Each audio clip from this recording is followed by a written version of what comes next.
Ito yung nagbibigay sa'yo ng sumpa bago matapos itong 2025. Ano ito? Kundi yung spaghetti mo. Ikaw na duguters na gym rat.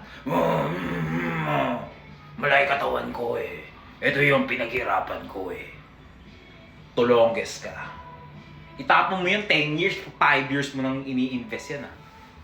Tagal mo nang sinusuot yan ah.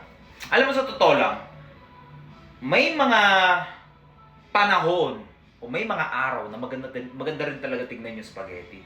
Pero yung sayo, parang hindi na nilalabhan yung spaghetti mo. Paulit-ulit.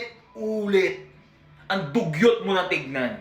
Hindi kasi pinapakita ko yun yung tricep ko. Ito longest ka ba? Tignan mo, sa sobrang kaka-flex mo, hindi ka na nilalapitan ng mga chick. Kasi ang weird na. Ano mo, ito ah.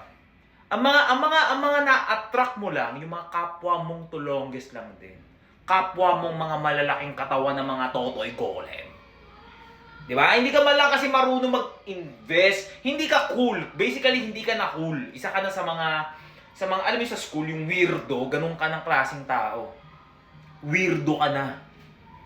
Hindi ka cool. Kumbaga, wala ka man lang ibang outfit na, tignan mo, magbibigay ako ng isa sa mga malupit pagdating sa mga outfit si Coach Legrand. Check nyo yung mga outfit nun. Ang lulupit. Di ba? Minsan naka-spaghetti, minsan hindi. Di ba? Naka-oversize. Ano yun? Lupit. Di mo mapagkahalataan yung edad niya. Hindi ko alam kung ano edad na nun ha. Pero kung takot tatansya, nagmumukha pa rin siyang young. Cool, astig. Yan ang dapat sinusundan ninyo. Hindi yung katulad mo na panay ka spaghetti, araw-araw tayo mga tanda-tanda mo na spaghetti ka pa rin. Ano yun? Tiyatago mo lang yung ngoto mo. Weird. Palitan mo yung outfit mo. Hindi ko sabi na wag mo nang alisin yung kumbaga burahin mo na sa utak mo yung spaghetti. Pwede ka pa rin mag-spaghetti.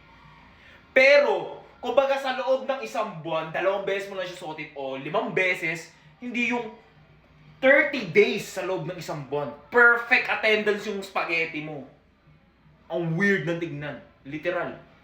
Nakikreepy na yung mga ibang mga nasa paligid mo. Miski chick, ayaw ka nang lapitan.